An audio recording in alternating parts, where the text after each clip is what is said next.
Hello, YouTube. This is Corey Newman. I'd like to talk to you today about my historical research into the air defense in New York City. In the 1950s, the Air Defense Command instituted a permanent network of radars of about 75 radars and about 10 control centers around the country. And to test the air defense system around the country, once it became operational in the early 1950s, the Air Defense Command, along with the Strategic Air Command, tested this network of radars and fighter planes and anti-aircraft guns. This first nationwide air defense test was called Operation Signpost, and it took place on July 19th to July 27th. This is the first nationwide air defense exercise. On July 7th, 1952, Air Defense Command published Operations Order 1452 for Operation Signpost. 2 days later, on July 9th, the Strategic Air Command Headquarters published Operations Order 2752 for Operation Signpost. The SAC units taking part were the 2nd, 8th, and 15th Air Forces, as well as the 3,904th Composite Wing. It must be noted that the bomb release line was set at the B-50 bomber traveling at 350 miles an hour at 30,000 feet. This converted to a bomb release line at 4 miles from the target. The ANCPS-6B radar detection range was generally at max was 230 miles. The ANCPS-5 radar had a range of 210 miles. Aircraft traveling at 350 miles an hour had 39 minutes and 30 seconds to reach the radar from the far edge of the radar. That time would be shorter from the detection line to the target. Within 5 minutes, the bomber had been identified and declared hostile. That's roughly 35 minutes warning time. The F-94C had a max speed of 640 miles an hour and a cruise speed of 475 miles an hour. This means that the F-94C can reach the bomber within 18 to 28 minutes after launch. It takes the F-94C roughly 3 minutes and 45 seconds to reach 30,000 feet. It would take another 18 minutes and 30 seconds to reach the bomber and to declare tally-ho. From this point, it would be on an average of 3 minutes and 12 seconds from tally-ho to pounce. Now, the Air Defense Command took a year to plan Operation Signpost along with the Strategic Air Command. On July 24th, on Day E1, on E-Day, July 24th, 1952, the Strategic Air Command attacked 10 targets with 17 bombers. There were 35 fighters that made successful intercepts before the bomb release line. There were 3 successful intercepts after the bomb release line. 4 RB-45 bombers from the 91st Strategic Reconnaissance Wing flew near Toronto, Canada, 100 miles north of Buffalo, New York, initially in a circular holding pattern. This was picked up by the Shawnee Air Force Station, later the Lockport Air Force Station, P-21, at 10:50 a.m. Eastern Standard Time, on a direct route to New York City, flying at 30,000 feet, speeding along at a cruising speed of 350 miles an hour. One of the 4 bombers split off near Buffalo, New York, and flew south to Pittsburgh, PA. The 3 bombers, flying with a 10-minute flying time between them, flew until they reached Syracuse, New York at 11:10 a.m. Eastern Standard Time. At the Navesink Military Reservation, it would have been seen a blip at the extreme edge of the radar screen. It would take a minute or more just to establish a track and plot it on a clear plexiglass board by giving direction, speed, and height and track designation at the radar station. The radar station had to correlate that track with a flight plan from the Civil Aeronautics Administration, or CAA. If the aircraft was military, an identification friend or foe, or IFF, code would be flashed next to the blip on the radar screen. This code could be transmitted by the transponder on the military aircraft upon being activated by the radar beam of the radar site. IFF and transponder technology was considered secret during World War II and in the early 1950s. Civilian aircraft did not get transponder equipment until after 1961. The lead RB-45 bomber broke off and flew south towards Washington, D.C. This would have been at the confluence of the radars of Montauk and Palermo. 4 F-47 fighters from the 136th Fighter Squadron based out of Niagara Falls Municipal Airport attempted to attack this RB-45 near the New York-Pennsylvania state border, but failed to make contact. This RB-45 was attacked by 4 F-86 at a Griffiths Air Force Base at 11:25 Eastern Standard Time. The remaining 2 RB-45 bombers headed south towards New York City. The second RB-45 broke off near Birmingham, New York, and headed towards Philadelphia. The Philadelphia RB-45 strike faded long before entering the area. The New York RB-45 strike was passed to the Anti-Aircraft Operations Center when 86 miles from the target, but was not identified as a faker until 5 miles before the bomb release line, allowing insufficient time for manning of anti-aircraft equipment. The New York RB-45 strike faded intermittently after penetration, but was observed visually heading down the Hudson River. 4 F-51 fighter aircraft were scrambled from Burlington Air Force Base at 10:40 a.m. Eastern Standard Time. The 4 F-86 fighters from Griffiths Air Force Base were scrambled at 11 a.m. Eastern, all with negative results. The 2 F-86s scrambled out of Westover Air Force Base in Massachusetts made tally-ho at 12:02 p.m., but this resulted in a tail chase past the target. 2 F-94s from Newcastle Air Force Base and 2 F-94s from McGuire Air Force Base made tally-ho after the target. The McGuire fighters also claimed to pounce after the target.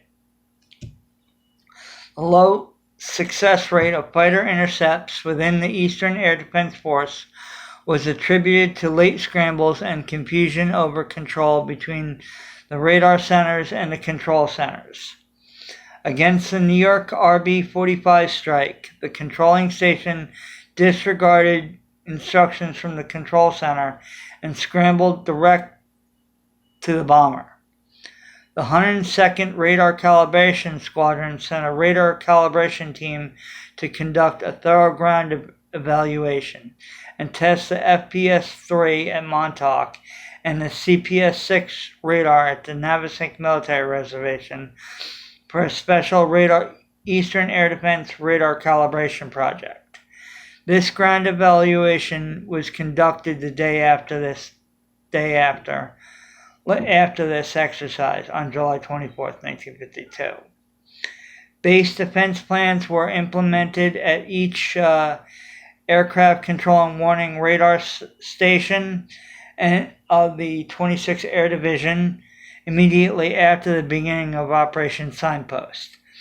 Defense plans were kept in an effort for 2 hours and then terminated at the discretion of the installation commander. Sabotage alert plans were implemented by all AC&W stations at 2:10 a.m. on July 24th and were terminated at 7 a.m. The narrative of July 27th, 1952, E+3. On July 27th, the Strategic Air Command attacked 19 targets with 139 bombers. There were 184 fighters that made successful intercepts before the bomb release line. There were 29 successful intercepts after the bomb release line. SAC attacked the Eastern Air Defense Force with 84 bombers. There were 2 strikes against coastal targets within the Eastern Air Defense Force. SAC not only struck at both high and medium altitudes, but delivered a complex series of attacks which shifted from overland to over water and back again. The entire period of strikes during which SAC committed 83 bombers was a test of the deployment and defensive strategy which found the EDF amply forewarned but had pressed to meet fighter demands. The first strike was from the north. 4 streams of B-29s and B-50s flew west from the ocean over New Brunswick, Canada, and converged over St. Michael du Squantac, Quebec, Canada. This force was detected and scrambled against by Canadian forces using F-86s and Vampires out of Bagotville, Canada. Information on the separate strikes to be flown against New York, Philadelphia, Washington, and Pittsburgh was then passed to radar site P-80 at Caswell, Maine, which painted all these tracks approximately 100 miles north of the station. Estimates on the altitude at the time varied from 7,000 to 10,000 feet. The first stream was detected at 3:38 a.m. Eastern Standard Time of 6 B-50s of the 2nd Bomb Wing bound for New York City that were over the target between 7:26 a.m. and 7:37 a.m. at 30,000 feet. This first successful intercept with 4 passes was made by 2 F-86s of the 75th Fighter Interceptor Squadron from Presque Isle Air Force Base in Maine at 5:05 a.m. Eastern Standard Time. That was 450 miles from the target and 2 hours and 19 minutes from the bomb release line. A second successful intercept was made by 4 F-80s from Dow Air Force Base in Maine with a pounce at 6:01 Eastern Standard Time. The 27th Fighter Interceptor Squadron attacked with 2 F-86s from Griffiths Air Force Base. They also made 4 passes at 7 a.m. Eastern Time. Activity continued after the target as the strike tracks passed through the areas of Benton Air Force Station, the Navesink Military Reservation, the Palermo Air Force Station, and Cape Charles Air Force Station in Virginia. A scramble of 2 F-94s from McGuire Air Force Base at 7:14 a.m. Eastern Time were unsuccessful because of the loss of radar contact. Next fighter action was passed to Newcastle Air Force Base in Delaware, where 2 F-94s scrambled at 7:26 a.m. by the Navesink Military Reservation and made intercepts at 7:40 a.m. Eastern Standard Time after the bomb release line. Navy fighter action concluded the effort against the strike. 1 F-2H scrambled from Atlantic City Naval Air Station at 7:56 a.m. and was controlled by the Palermo Air Force Station and made a successful intercept at 8:05 Eastern Standard Time after the bomb release line. The anti-aircraft artillery activity against the strike was regulated to tracking. This strike was initially passed in New York Anti-Aircraft Operations Center at Fort Wadsworth, New York at 6:40 a.m. when it was 210 miles from the target. It was identified as a faker at 7:30 a.m., nearly an hour later, 50 minutes later, when entering the anti-aircraft gun range. The track was acquired by 4 batteries but was not engaged successfully, since the batteries closest to the route were either tracking other unknowns or were out of action. 2 batteries of the 4 carrying the strike lost the target, and the remaining 2 were not within the effective range. 1 battery reported effective radar chaff, which prevented the battery from acquiring the strike. The second bomber stream detected was also 6 B-50 aircraft of the second bomb wing, bound for Philadelphia at 30,000 feet. This stream was first picked up at 3:35 a.m. Eastern Standard Time by Coswell Air Force Station, Maine. The first intercept was made by 2 F-86s of the 75th Fighter Interceptor Squadron out of Presque Isle Air Force Base in Maine at 4:12 a.m., 3 hours and 15 minutes before the bomb release line. The next intercept was made by 4 F-80s of the 132nd Fighter Interceptor Squadron from Dow Air Force Base that made 4 passes at 10,000 feet at 6 a.m. 2 F-86s from Griffiths Air Force Base intercepted the bomber stream at 6:35 Eastern Standard Time and made 4 passes. 2 F-94s from McGuire Air Force were scrambled by the Navesink Military Reservation and intercepted the stream at 7:21 Eastern Standard Time at 25,000 feet. The anti-aircraft artillery activity for this strike was passed to the Anti-Aircraft Operations Center at Philadelphia at 7:16 a.m. Eastern Standard Time, but only 3 plots were made before the track faded. The third stream was 4 B-29s and 1 B-50 of the second bomb wing, bound for Washington, D.C., and that was over the target between 7:10 and 7:12 a.m. Eastern Standard Time at 30,000 feet. This track was passed by P-80 Coswell Air Force Station in Maine at 130 miles from the station and 60 miles inside the Canadian border.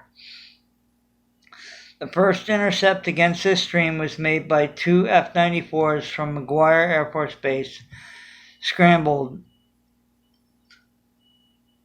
Let's see, I lost my spot here. Were scrambled from Newcastle Air Force Base by the Navesink Military Reservation and intercepted the bombers near Baltimore, Maryland. 2 more F-94s were scrambled and made a successful intercept over the target at 7:12 a.m. The anti-aircraft artillery activity for this strike was initially passed to the Washington Anti-Aircraft Operations Center at 6:41 a.m. Eastern Standard Time.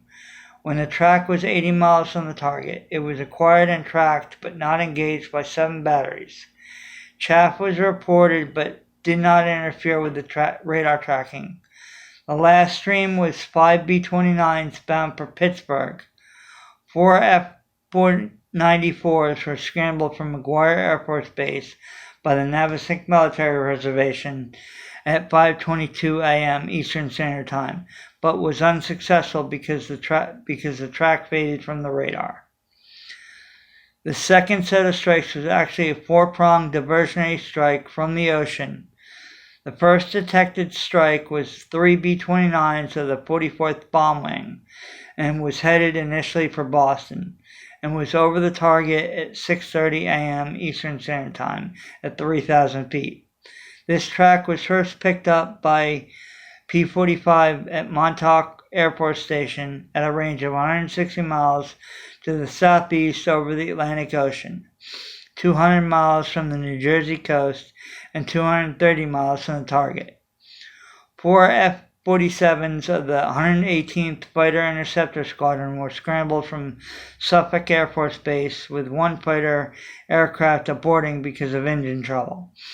Other three fighters intercepted the bomber at 6:08 a.m. Eastern Standard Time and made 12 passes on them at 95 miles from the target. 4 F-94s were scrambled from Otis Air Force Base that failed because of radar jamming of these fighters. Another set of 4 F-94s were then launched and successfully intercepted the bombers, making a total of 19 passes. The AA activity for this strike was initially passed to the Boston Anti-Aircraft Operations Center at 5:41 a.m. Eastern Standard Time.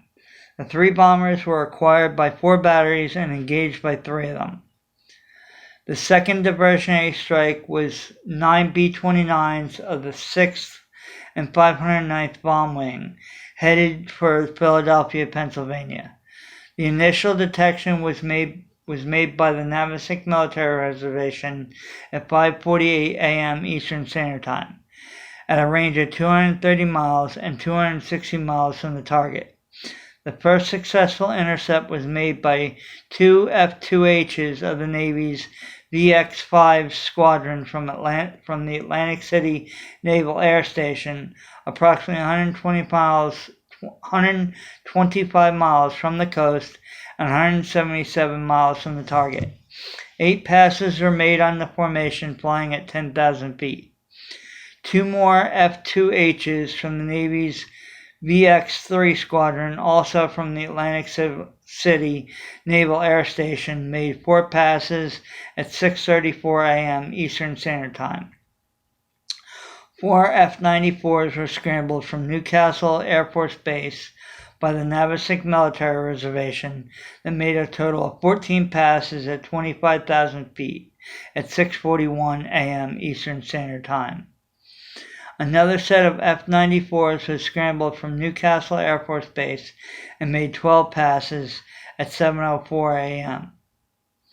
The third diversionary strike was of 6 B-29s of the 301st and 376 Bomb Wings, headed for Washington, D.C. The initial detection was made by the Palermo Air Force Station at 5:28 a.m. Eastern Standard Time, at a range of 230 miles and 310 miles from the target.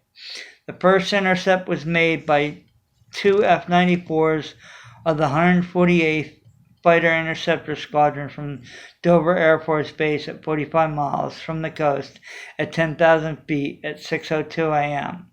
They made 8 passes against these 6 bombers. A second intercept was made by 2 additional F-94s at 6:18 a.m., making 4 passes. The bomber stream then turned south 2 minutes later and dived to 3,000 feet. The fourth diversionary strike was of 6 B-29s of the 44th Bomb Wing, headed for New York City. The initial detection was by the Navesink Military Reservation at 230 miles over the ocean off the New Jersey coast at 5:48 a.m. Eastern Standard Time. This is 250 miles from the target. The first intercept was by 4 F-94s from McGuire at a point of 70 miles from the target at 6:34 a.m. Eastern Standard Time.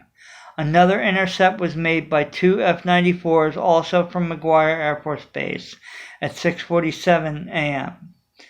At 6:45 a.m., the bombers passed into the radar range of the Montauk Air Force Station. The Montauk Air Force Station scrambled 2 F-86 fighter aircraft from Westover Air Force Base in Massachusetts, with interception at 6:50 a.m. Eastern Standard Time, with 8 passes against the 2 bombers at 20,000 feet.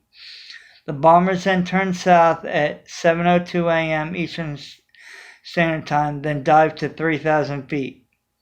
The anti-aircraft artillery activity for this strike was that the track was passed to the New York Anti-Aircraft Operations Center at Fort Wadsworth at 5:48 a.m. Eastern Standard Time. This track was acquired by 5 batteries of the New York Anti-Aircraft Artillery Defenses. The bombers never got within range of the AA guns.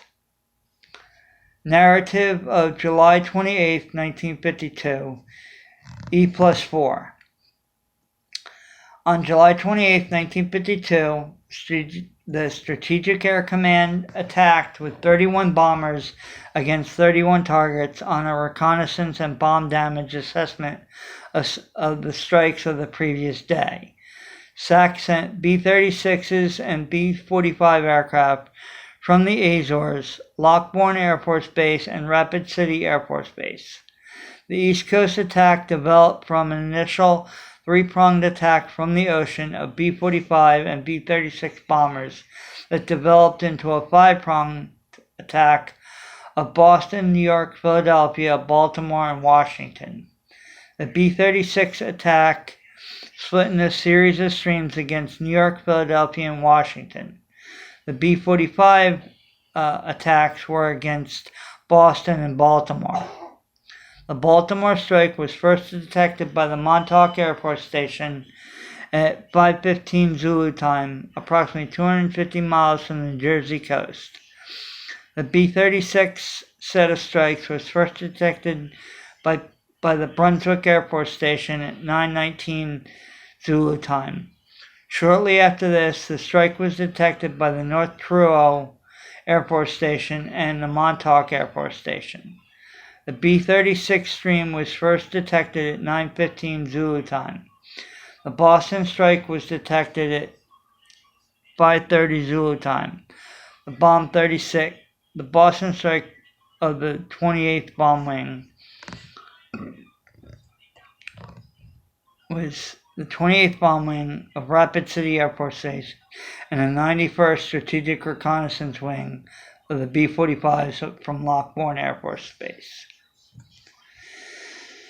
The Air Defense Command had its history for semi-annual narrative history, and it stated for July to December of 1952 narrative stated, as a result of observations made during the first annual air defense exercise, Operation Signpost, the necessity was noted of ensuring low-altitude coverage in the Hudson and St. Lawrence River valleys, considered to be natural highways for low-level penetration.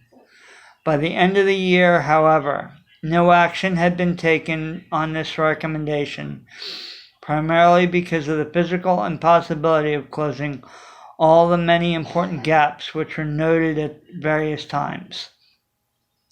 The painful truth of the matter was that no matter where the enemy chose to enter the air defense system, he could do so with impunity if he flew at low altitude. Between the enemy and his target, only the Ground Observer Corps promised the possibility of detection, and the ADC viewed this safeguard as uncertain in its value. At altitudes higher than 30,000 feet, adequate tests of radar coverage had not been performed to Air Defense Command's satisfaction, primarily because of the difficulty in obtaining high-flying bombers for test purposes. During Operation Signpost, it was observed that altitudes higher than 30,000 feet, the ability of the ground radars to detect aircraft was considerably less than the medium altitudes. This was a deficiency which obviously required immediate correction. The extent of this correction, however, depended on the extent of the vulnerability of the radar screen at these very high altitudes, a piece of information which was not entirely available to the Air Defense Command. The Air Defense Command determined to rectify this deficiency in knowledge by directing a radar evaluation working group in the fall of 1952 to study the problem of radar performance at all altitudes and in various types of weather conditions to determine the capability of the current deployment currently deployed equipment. It was strongly suspected by the Air Defense Command, however, that the report of the Radar Evaluation Working Group published on November 10, 1952, would reveal serious shortcomings at high altitudes. The significance of this deficiency lay in the fact that intelligence estimates of the capability of Soviet long-range Air Force indicated by 1955 the USSR would possess a quantity of very high-flying bombers of the jet type which might take advantage of the high-altitude weaknesses of the Air Defense Command radar screen. In this, as in so many other aspects of the surveillance story, a race against time was taking place. In general, during the exercise, Air Defense Command radars, under the conditions of forewarning which existed, demonstrated very high detection probability at medium altitudes. It must be mentioned, however, that the characteristics of the mass SAC strikes at medium altitudes favored long detection ranges.